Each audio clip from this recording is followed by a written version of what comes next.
자, 그래서 제가 이런 생각을 하게 됐습니다. 열공이라는 우리말이 어디 전 처음에 저게 무슨 말인지 몰랐습니다. 근데 인터넷에 치고 들어가니까 이런 사진들이 다 나오네요. 대한민국은 바둑이도 공부해야 되는 나라입니다. 솔직하게 공부에 관해서는 오바마 대통령님이 그런 말씀을 하실 만도 하시지요.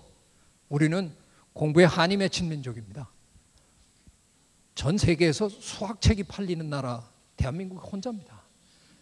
그러면 수학에 한이 맺혀가지고 부모님들이 애들 읽으라고 수학책을 사다 줍니다. 아니, 수학책이 어디 읽을 책입니까? 수학책을 읽습니다. 시험이라면 전부 다 치를 떠시면서 시험을 만들어 놓으면 줄을 서서 시험을 봅니다.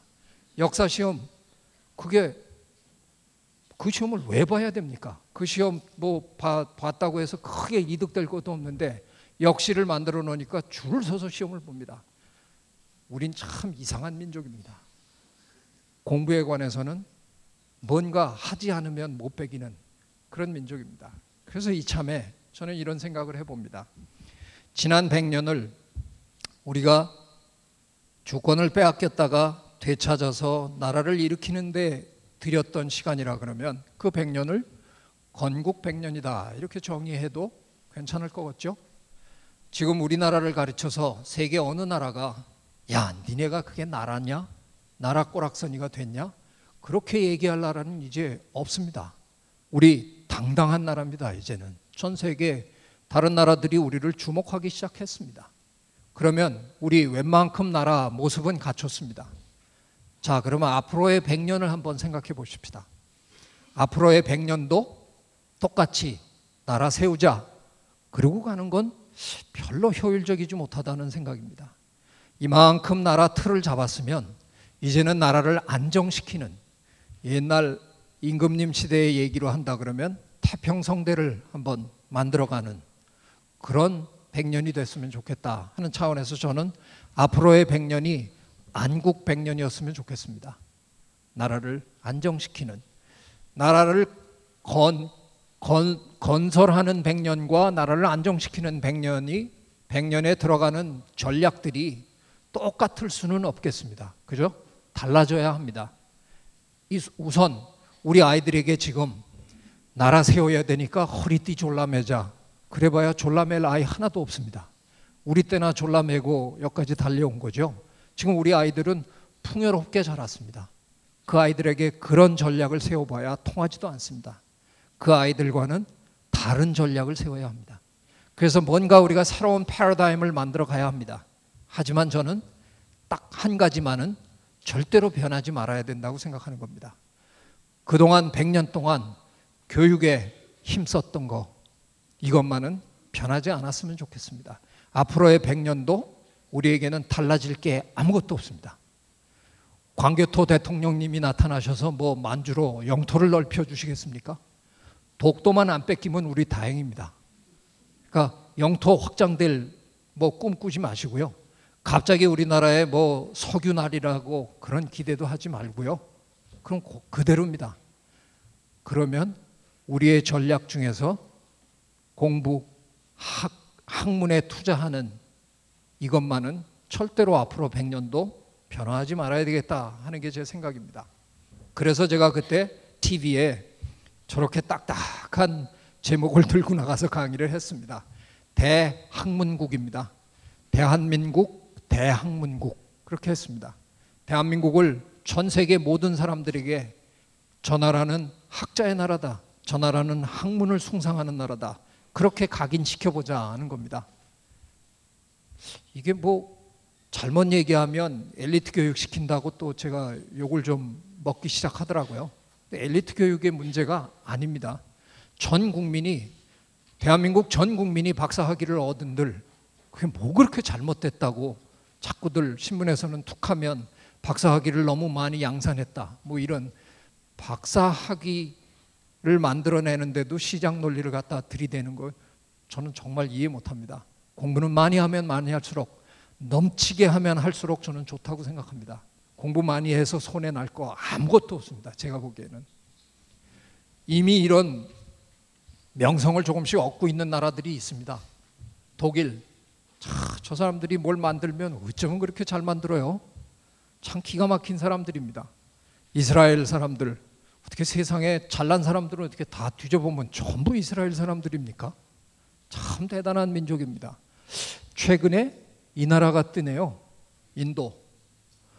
제가 예전에 하버드 대학에 있을 때 그 학기 초에 한 일주일 동안 이른바 쇼핑 피리어드라는 게 있습니다. 학생들이 어느 반으로 들어갈까, 어느 수업을 들을까 왔다 갔다 하는 그 쇼핑 피리어드에 서양 아이들이, 백인 아이들이 특히 수학이나 과학계통의 반에 들어갔다가 한국 아이들이나 중국 아이들이 앉아 있으면 슬그머니 반을 옮깁니다. 그 반에서 하다간 걔네들이랑 괜히 부딪혀가지고 이득될 게 별로 없다고 생각하는 거죠. 요즘 하버드에 가면 한국 아이, 중국 아이들이 반에 들어갔다가 인도 아이가 앉아 있으면 반을 옮깁니다. 인도 아이랑은 경쟁이 안 됩니다. 걔네들은 한 차원 위에 있습니다. 우리 9구단 외우는데 걔네 19구단 외우잖아요. 다릅니다. 기가 막히게 탁월한 인재들이 지금 인도에서 마구 쏟아져 나오고 있습니다. 근데 제가 그냥 구체적으로는 얘기 안 하겠고요. 이 세 나라 다 조금씩 약점 다 있잖아요. 그죠? 약간씩은 좀 좋지 않은 명성도 조금씩은 따라다닙니다.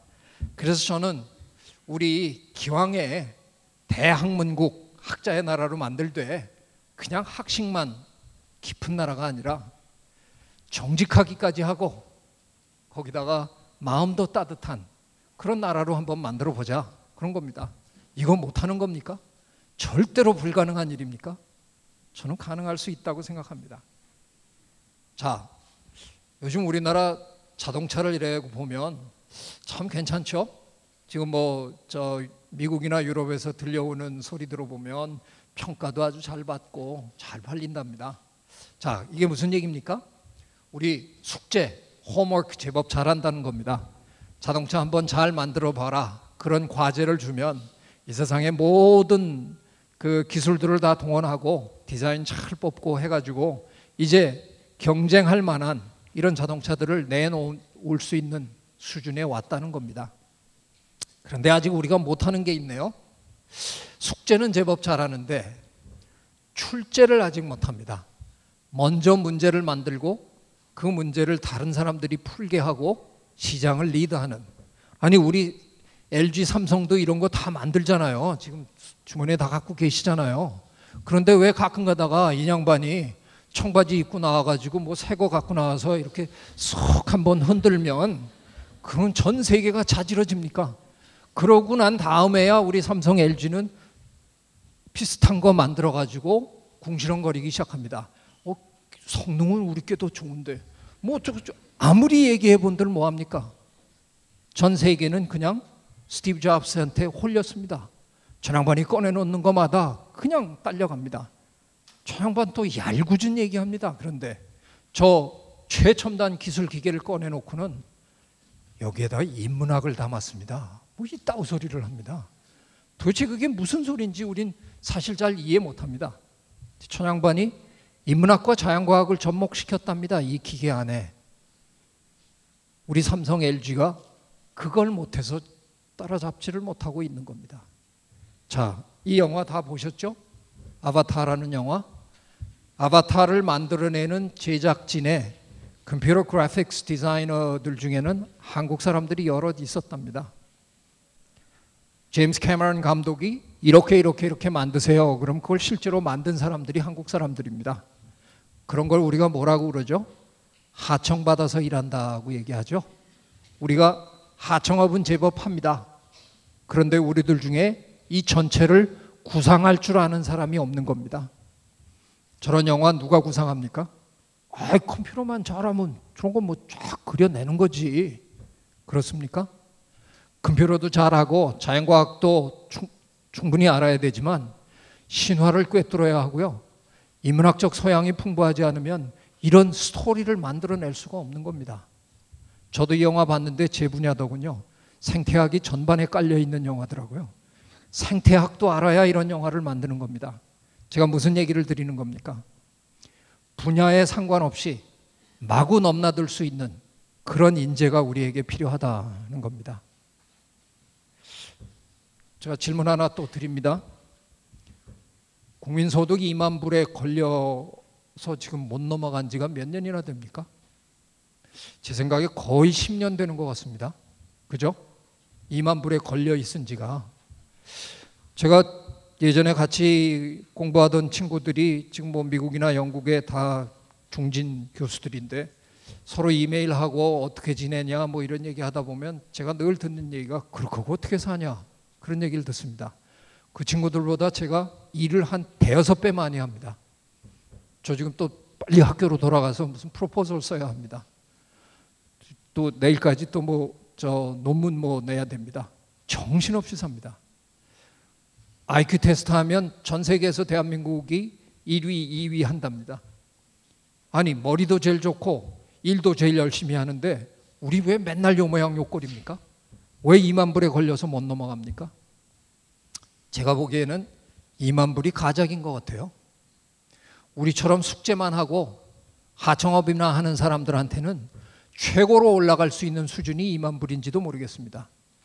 2만 불 그렇게 나쁜 건 아닙니다. 지금 우리 이만하면 그래도 옛날 비하면 퍽 잘 살잖아요. 그러니까 그냥 2만 불에 만족하고 살까요?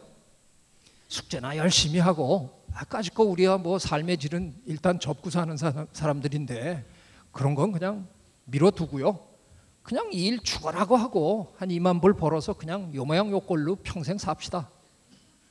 그거 아니지 않습니까? 지금 우리 국민들이 원하는 건 4만 불, 5만 불 가고 싶은 겁니다. 그런데 4만 불, 5만 불로 올라가려면 제 생각에는 이 방 안에 앉아 계신 여러분 모두가 매일같이 숙제만 하고 하청업이나 할 줄 아는 그런 인재면 전 가망 없다고 생각합니다. 이 정도 모이셨으면 제 눈에 어이구 스티브 잡스 오셨네요. 제임스 캐머런, 아유 저기도 제임스 캐머런 계시고 저기도 계시고 이 방 안에 스티브 잡스나 제임스 캐머런 같은 사람들이 한 20, 30명은 앉아 있어야 된다고 생각합니다. 이제 우리에게 필요한 인재는 바로 그런 인재들입니다. 학문의 경계를 마구 넘나들 수 있는, 제가 유행시킨 단어에 의하면 통섭형 인재가 나와야 한다는 겁니다. 모두가 다 그러실 필요는 없습니다. 대부분은 그냥 숙제만 해 주십시오. 그게 좋은 겁니다. 하지만 우리들 중에 불쑥불쑥 그런 창의적인 인재들이 나와야 우리나라도 이제 4만 불, 5만 불로 도약할 수 있을 거라는 생각을 하는 겁니다.